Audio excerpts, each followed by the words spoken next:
힘센 용사인 삼손이 이방 여인에게 마음을 뺏기고 그 결과 모든 것을 다 잃어버리는 현실에 직면했습니다. 그의 삶은 비참했습니다. 그런데 그런 그에게 하나님께서는 다시 기회를 주셨습니다. 그것은 그의 머리카락이 자라는 것이었습니다. 그렇습니다. 우리 하나님은 다시 기회를 주시는 분이십니다. 이런 본문을 통해서 살펴보고자 하는 것은 두 구절입니다. 첫째, 19절. 들릴라가 삼손에게 자기 무릎을 베고 자게 하고 하는 말씀이죠. 하나님이 가장 기대하시는 사람이죠. 삼손입니다. 하나님께서 가장 기대하시는 사람이 이방 여인의 무릎을 베고 누웠습니다. 누워있는 동안은 안락할 것입니다. 그러나 그것은 진정한 안락함이 아닙니다. 불안한 안락함입니다. 불안한 기쁨입니다. 불안한 잘되는 것입니다. 잘됨인 것입니다. 그의 마음 한편에서는 이건 아닌데 너 그러면 안 되지 하는 소리가 계속 들립니다. 성령이 근심하는 소리였습니다. 성령이 근심하는 안락함은 하나님이 떠나는 전조이었습니다. 그래서 오늘 20절 말씀 보니까 여호와께서 이미 그를 떠나 그랬습니다. 여호와께서 이미 그를 떠났다, 그렇게 성경은 가슴 아픈 말씀을 하고 있습니다. 그것이 삼손의 아픔이었습니다. 하나님의 자녀들은 하나님 아버지의 팔을 베고 누워야 하는 것입니다. 그래야 샘솟는 평안이 우리 속에 솟아오르는 것입니다. 여러분은 그렇게 하시기 바랍니다. 그렇게 되시길 바랍니다.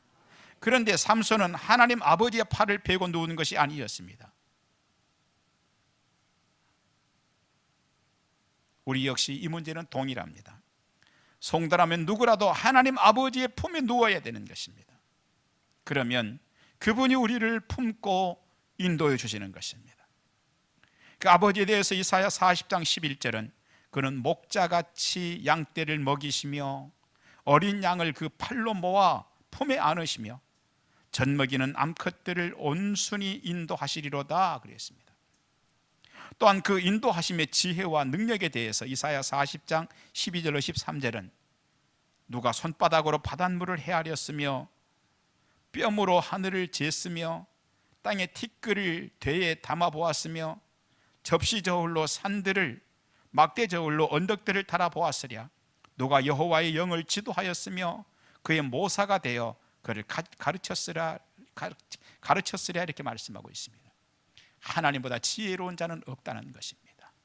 하나님께서 그 지혜로 우리를 이끌어 주신다는 말씀인 것입니다. 우리를 품으시고 인도하시는 하나님의 지혜는 어느 누구도 흉내낼 수 없습니다. 그 지혜는 세상에 있지 않는 지혜인 것입니다. 그런데 그 지혜로 우리를 인도하십니다. 할렐루야. 하나님의 지혜가 어떤 것입니까? 아브라함에게 하나님께서 약속하시죠. 너의 후손이 하늘의 별처럼 많게 될 것이다, 약속하셨습니다. 그런데 그게 언제 그렇게 될 수 있나요? 아들이래 달랑 아들 하나인데 어떻게 그것을 보장할 수 있나요? 그런데 하나님께서는 하나님의 지혜를 발휘하셨어요. 그것은 당시 세계의 대제국이었던 애굽의 노예로 들여보내는 것이었습니다. 노예로 들여보내다니요, 하나님 백성인데요, 하나님이 사랑하신다면서요, 노예라니요 싶은 생각이 들지라도 그것은 하나님의 최고의 지혜였던 것입니다. 그리고 때가 되어 장정이 60만 명이 되었을 때, 이만하면 한 민족이 되겠다 싶을 때 하나님께서는 모세를 세우시고 그들을 출애굽시켜서 그 약속의 땅으로 인도해 들이십니다. 누가 하나님의 그 지혜를 흉내라도 낼 수 있겠습니까? 노예로 집어넣어서 가장 큰 제국에서 안전하게 보호받게 하고 건강하게 자녀를 생산하게 해서 60만 명이라는 대민족을 이루는 이 놀라운 지혜를 누가 그걸 발휘할 수 있겠습니까? 이런 일은 이스라엘 민족으로 끝이 아닌 줄 믿으시기 바랍니다. 여러분에게도 하나님께서는 그 지혜로 인도해 주시는 것을 믿으시기 바랍니다. 우리 아버지는 그 지혜를 가지고 우리를 인도해 주십니다. 어제도 그렇게 하셨고 오늘도 그렇게 인도하십니다. 좋은 일이 있을 때에도 우리를 인도하셨습니다. 그리고 심지어 내 마음대로 인생이 안 풀리는 때까지 하나님은 우리를 그렇게 인도하십니다.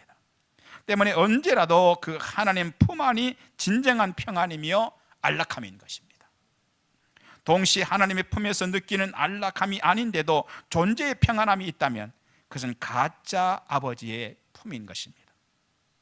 길거리에서 또는 전철 안에서 구걸하는 아이들을 앵벌이라고 합니다. 그 아이들은 누군가 그 일을 시키는 사람이 있기 때문에 그곳에 나와서 구걸을 합니다.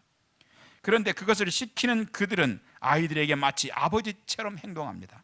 그래서 먹을 것도 줍니다. 잠도 재워주죠. 하루하루 해야 할 일도 알려줍니다. 하지만 그것은 진짜 아버지의 품이 아닌 것입니다. 그 품에는 진정한 안락함이 없습니다. 그것처럼 우리에게는 하나님 아닌 어떤 것도 진정한 아버지의 품이 아닌 것입니다.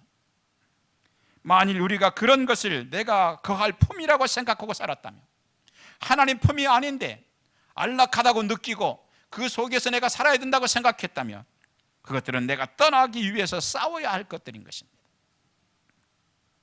여러분, 기도하지 않는데도, 요즘에 기도 생활을 끊었는데도 안락하십니까? 그것은 싸워야 될 안락함입니다. 신앙생활을 제대로 하지 않는데도 잘 되십니까? 그것은 최종적인 안락함이 아닙니다. 싸워야 할 것이 있는 삶인 것입니다. 그것은 떠나야 할 들릴라의 무릎인 것입니다. 어제 동암역으로 가는 길에, 여기서 동암역 가는 길에 어느 백화점 앞을 지나게 됐습니다. 여러분 잘 아시는 백화점일 거예요. 한때 참 잘 됐던 백화점입니다. 인천에 대형 백화점들 들어오기 전에 그 백화점이 인천 전체를, 그죠, 정말 가장 유명한 백화점이었죠. 그런데 그 오너가 장로님이셨습니다. 그런데 어느 날 그때 이게 소문이 들리는데 그 장로님이 세상으로 자꾸 빠지고 있다는 소문이 들려지더라고요. 하나님이 엄청나게 축복을 주셨었어요. 하나님께서 엄청나게 축복을 주셨는데 관리를 잘못하고 있구나 하는 생각이 들었어요. 하나님은 주시는데 우리가 관리를 잘못해서 그것이 우리의 것이 되지 못하고 가슴 아픈 결과를 낳을 때가 있다는 것입니다.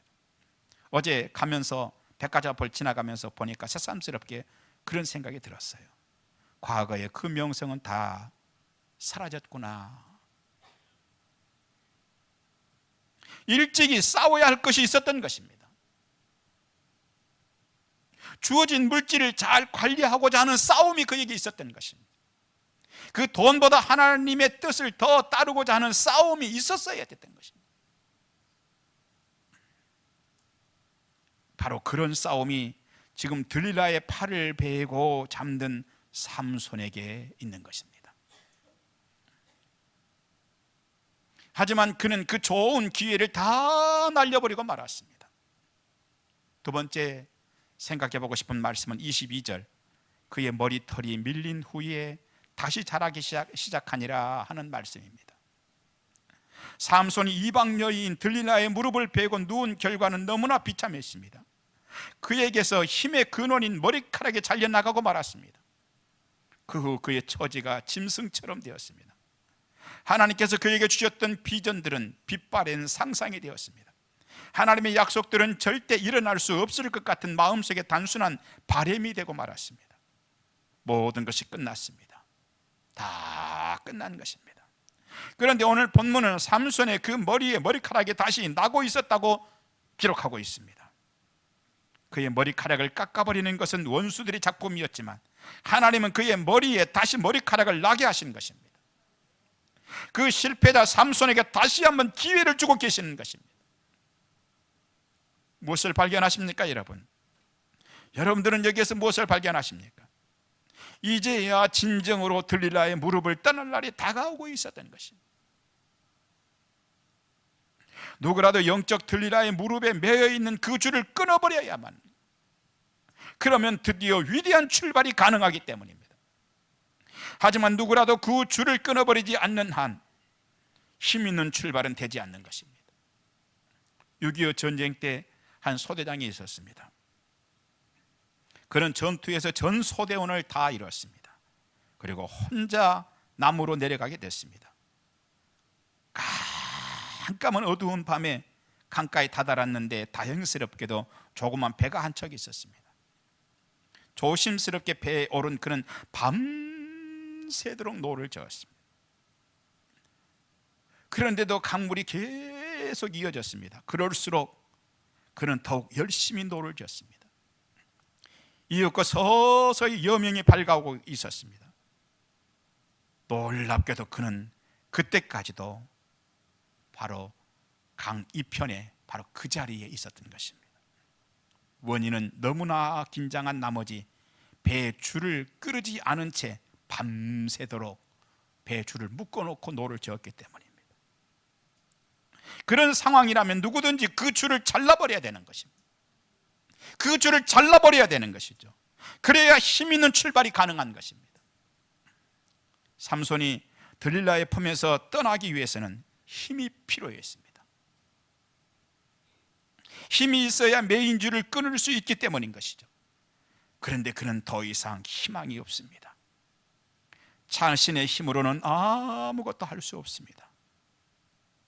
그날 그의 날개는 꺾였습니다. 우리에게는 소망이라는 날개와 은혜라는 날개와 믿음이라는 날개가 있습니다. 그런데 그 날개에 문제가 생기면 누구라도 추락하는 것입니다. 어느 책에서 재미있는 이야기가 있었어요. 여러분 소개합니다. 사업에 실패한 아버지가 엄마와 아들, 딸 네 가족을 데리고 63빌딩에 올라가서 뛰어내렸답니다. 그런데 모두 다 거뜬했대요. 이유가 있는데 아버지는 기러기 아빠였답니다. 아들은 어떤 아들이었겠어요? 아들은 비행 청소년이었대요. 딸은 어떤 딸이었느냐? 덜 떨어진 아이였대요. 떨어지다 말아버린 거예요. 엄마는 어떤 엄마냐? 새 엄마였대요. 날 수 있는 것들은 날개가 있기 때문에 추락해도 다시 비상할 수 있다는 교훈을 주려고 재미있는 이야기를 한 것이죠. 그러면서 우리 모두 추스르고 새롭게 시작해 보자는 이야기였습니다. 인생도 그런 차원에서 생각해 볼 것이 있습니다. 날개가 있어도 고장이 나면 헬기처럼요 4초 만에 추락하는 것입니다. 인생은 날개가 있어서 날 수 있고 날개가 있어서 추락할 수 있는 것입니다. 그런데 날개만 건강하여 다시 날 수만 있다면 그가 어느 높이에서 떨어지건 상관이 없습니다. 그런 우리에게는 소망이라는 날개가 있습니다. 그런 우리에게는 은혜라는 날개도 있습니다. 믿음이라는 날개도 있습니다. 그런데 그것들이 꺾이지 않았는지 점검해 보셔야 합니다. 여러분은 소망의 날개가 혹시 꺾여버리지 않았는지 점검해 보셔야 합니다. 주님, 나는 내 힘으로 사는 것이 아니라 하나님의 은혜로 사는 자입니다. 모든 것이 하나님의 은혜였습니다. 이것을 고백하는 날개가 꺾여버리지 않았는지, 믿음으로 살고자 몸부림치는 그 날개가 꺾여버리고, 믿음 아니어도 저는 방식이 많아요, 저는 노하우가 많은 사람이에요, 인맥도 많고요, 저는 가진 것도 좀 있어요, 믿음의 날개가 혹시 꺾여버리지는 않았는지 살펴야 합니다. 그런데 오늘 우리 하나님께서 우리에게 주시는 메시지가 이것입니다. 우리 하나님은 꺾인 것들을 고치시는 전문가라는 것입니다. 따라서 합시다. 우리 하나님은 꺾인 것들을 고치시는 전문가이십니다. 할렐루야. 마태복음 12장에서 우리 예수님께서는 뭐라고 그러셨어요? 상한 갈대를 꺾지 아니하시고 꺼져가는 심지를 끄지 아니하시는 주님이라고 말씀하고 있습니다. 이 말씀이 뭘 말하고 있습니까? 꺾인 날개를 꺾어버리지 아니하시는 주님이시다. 문제가 있는 인생을 고치시는 전문가라는 말씀인 것입니다. 오늘의 성경은 바로 그 부분을 우리에게 붙잡으라고 지금 말씀하고 있는 것입니다. 오늘의 성경은 무엇을 말하고 있습니까? 실패자 삼손이 자신의 그 실패를 하나님 은혜로 만회하였다는 것을 지금 말하고 있지 않습니까? 그리고 진정한 용사는 실패하지 않은 자도 진정한 용사이지만 또한 실패했어도 다시 일어나는 자도 진정한 용사가 될 수 있다는 것을 말하고 있는 것 아니겠습니까? 그 귀한 일이 일어나는 것에 대해 성경은 두 가지를 말하고 있습니다. 첫째, 그것은 은혜로 되어진다는 것입니다. 은혜로 되어진다는 것입니다. 우리는 이것을 경험해야 합니다. 이것을 확신해야 합니다. 은혜로 되는 것이었습니다. 주님 은혜로 되는 것입니다. 오늘 본문은 그것을 우리에게 메시지로 주고 있습니다. 그래서 오늘 본문 22절, 그의 머리털이 밀린 후에 다시 자라기 시작하니라. 삼손의 머리털을 자라게 하는 건 삼손이 머리털을 쭉 뽑은 건 아닐 거예요. 시간이 지나면서 하나님께서 자라게, 근육도 세포도 혈관도 하나님이 지으셨고 머리카락이 자라게 하는 것도 하나님이셨습니다. 하나님 은혜로 자라게. 이걸 뭘 말하는 거예요? 하나님의 은혜로 실패를 극복할 수 있다는 것을 우리에게 말씀하고 있는 것입니다.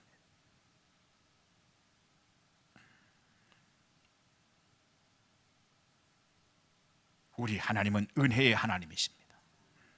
때문에 성경은 새로운 출발을 하고 싶은데 영적인 힘이 달려서 이방 여인의 무릎을 베고 그 위안이라도 받고 싶어하는 자들에게 이사야 55장 1절로 3절, 돈 없이 값 없이 와서 주님의 은혜를 받고 그 줄을 끊어버리라고 말씀을 하고 있는 것입니다. 또 한 가지가 있습니다. 삼손이 사모하여 구할 때 주셨다는 것입니다.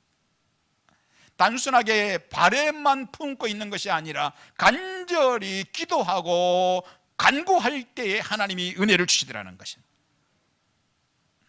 비참해진 삼손의 원수들이 극장에서 삼손을 구경하기 위해서 구름처럼 모입니다. 삼손은 눈이 뽑힌 채 맷돌을 돌려야 합니다. 그의 가슴에 피눈물이 흐릅니다. 이렇게 내 인생을 마무리해서는 안 된다는 생각이 듭니다. 건물의 기둥 2개를 붙잡습니다. 가슴 깊은 곳에서 간절한 기도가 나옵니다. 주여, 한 번만 기회를 주시옵소서. 한 번만 기회를 주시옵소서. 한 번만 힘을 주시옵소서.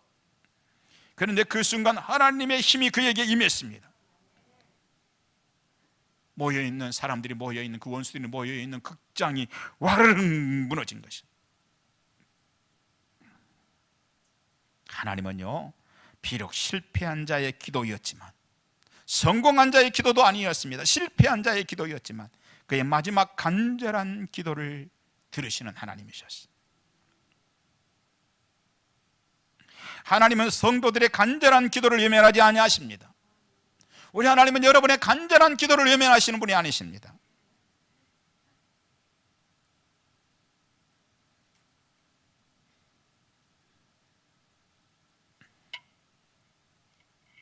그런데 그렇게 기도에 응답해 주시는 하나님은 응답이라는 것 자체의 방점을 찍기보다는 더 보고 싶은 모습이 있었을 것입니다.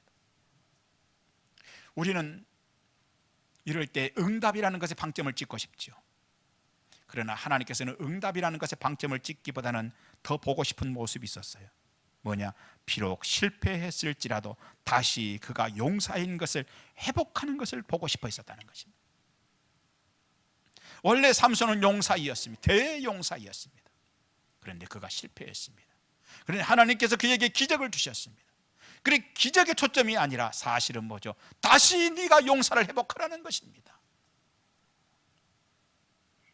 그리고 그의 기도 응답은 목적이 아니라 방편이었던 것입니다. 오늘 우리들은 어떻게 하고 살 것인가 하는 문제가 있습니다.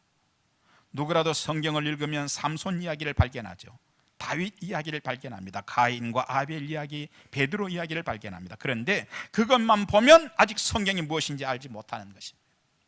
아닙니다. 우리는 성경 속에서 나에게 주시는 하나님의 말씀을 들어야 되는 것입니다. 성경은 단순히 그들의 이야기를 하는 것이 아닙니다. 성경은 단순하게 아브라함을 소개하는 것이 아닙니다. 사실은 아브라함 이야기지만 사실 하나님께서 누구 얘기를 하고 있는 거예요? 내 얘기를 하고 있는 것입니다. 성경은 이 죄 많은 세상에 던져진 하나님 자녀들을 향한 아버지의 마음이며 아버지의 소리인 것입니다. 때문에 성경을 통하여 그 아버지의 마음을 읽어야 하고 오늘도 나에게 주시는 하나님의 음성을 들어야 되는 것입니다. 성경의 수많은 사람들을 통해서 오늘 나에게 주시려고 하는 그 궁극적인 하나님의 목적을 보아야 되는 것입니다. 그것은 아버지의 마음이 어떤 것인지 아는 것에서부터 시작됩니다. 그렇다면 여러분은 성경을 통해서 그 아버지의 마음을 듣습니까? 여러분 하루에 성경을 얼마씩이나 읽습니까? 목사님 그런 얘기 하지 말아요. 요즘에 성경 보다 재미있는 드라마 요즘에 나 그거 보느라고 정신이 없어요. 여러분 성경 하루에 몇 장씩이나 읽으십니까? 그리고 주일날 이 거룩한 전에 나올 때 하나님 말씀을 듣겠다는 간절한 마음으로 나오십니까? 정말 사모함으로 오늘은 하나님께서 우리 목사님을 통해서 어떤 말씀을 주실까를 기대하고 나오십니까?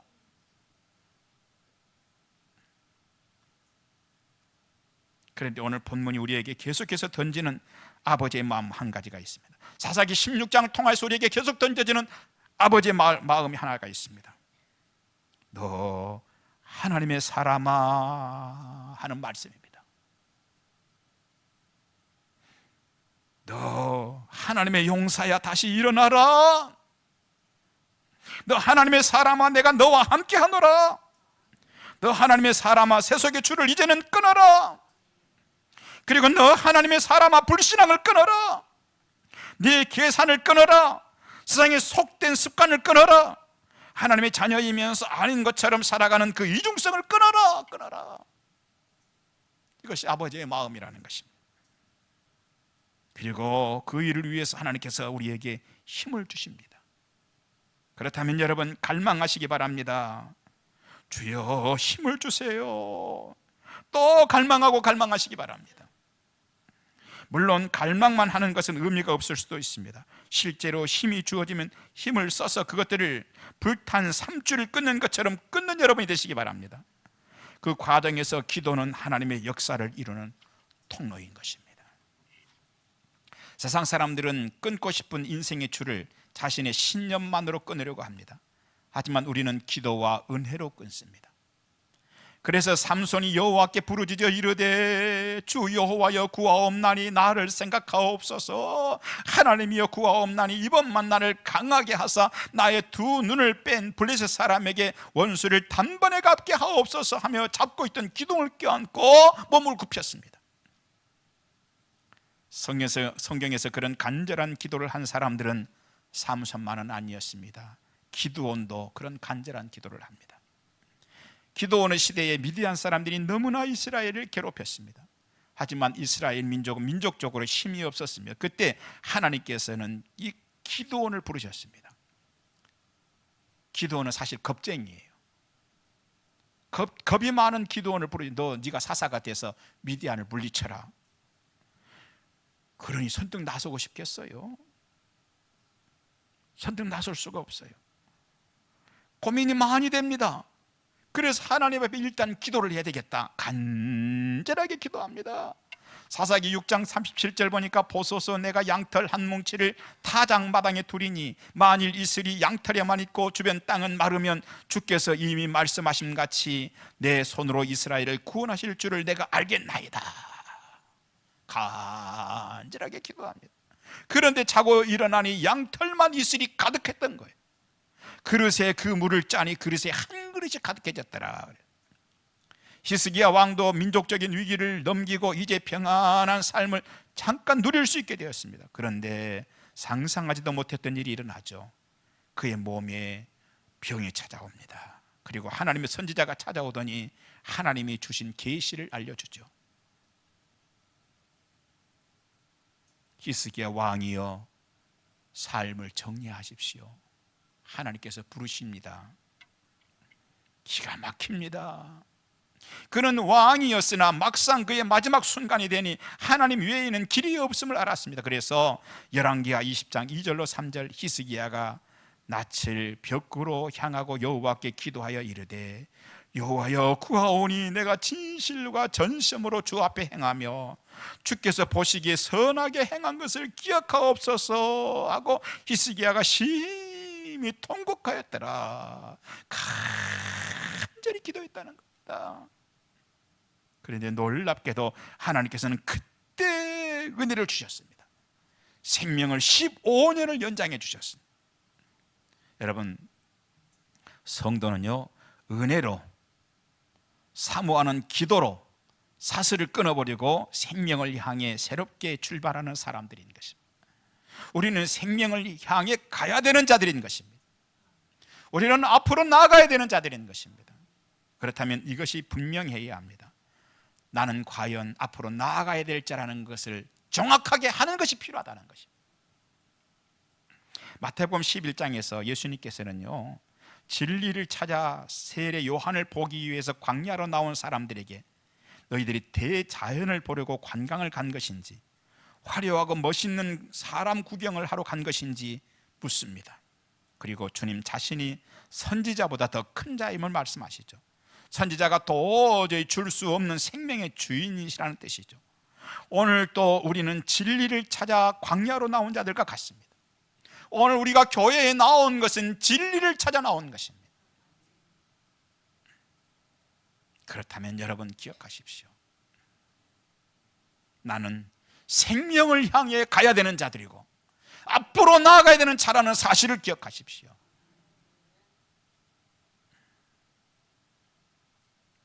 그런데 그 정리가 되지 않으면요, 이 정리가 되어 있지 않으면, 내가 오늘 주님 앞에 왜 나왔는지에 대해서 정리가 되어 있지 않으면 사람이 이상해져 버려요.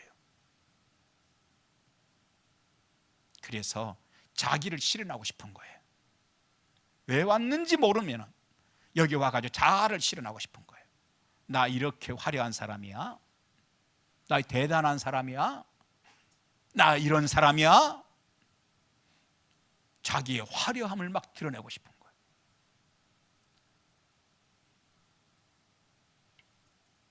사랑하신 여러분, 현대 기독교 속에 화려함이 가득합니다. 반면에 강단을 통해서 은혜를 받아야 하는 자들은 사모함 없이 그냥 줄을 지어 무턱대로 대고 광야로 가는 것 같아 가슴이 아픕니다. 아닙니다. 우리는 관광을 가는 자들도 아니고 화려함을 보여주는 자들도 아닌 것입니다. 때문에 신앙은 테크닉이 아닙니다. 어떤 집 애가 운전면허 시험을 봤어요. 2번이나 떨어졌어요. 그리고 2번을 떨어지면 저보다 훨씬 나은 것 같아요. 저는 과거에 참 운전 시험이 어려울 때 7번 떨어진 것 같아요. 재주가 없는가 봐, 그쪽에. 2번을 떨어졌어요. 어머니가 말합니다. 너 기도 안 했구나. 이 아들이 말해, 아니요, 기도했어요. 뭐라고 기도했는데? 저 이번에는 하나님 꼭 합격시켜 주세요 라고 했죠. 거봐, 그러니까 안 되지. 합격시켜 주세요가 뭐야? 합격시켜 주실 줄 믿습니다라고 해야지. 이 이야기는 지어낸 이야기가 아니라 실제로 있었던 이야기예요. 우리 신앙에서 늘 이렇게 방법이나 테크닉만 키워나가면 그는 신앙생활에 실패하는 겁니다. 중요한 것은 하나님과의 관계입니다. 그리고 실제로 간절한 기도입니다. 기도를 줄을 놓으신 분 계세요? 기도입니다. 어려울 때가 오면 더 하나님을 찾아야 합니다. 성도의 영성과 교회가 너무 화려하려고 하면요, 거기에 생명이 아닌 유혹이 들어있다고 사람들이 오해를 합니다. 때문에 교회 안에서요, 이런 것들 저런 것들로 교회 안에서 화려하게 하려고 하면 안 됩니다. 성도들도 교회 와가지고요, 내 화려함을 자랑하려고 하고요, 나 이런 사람이야, 이런 거 하려고 하면 안 됩니다. 오히려 내 속에 생명이 있다는 증표를 내가 변화되는 모습으로 보여주셔야 되는 것입니다.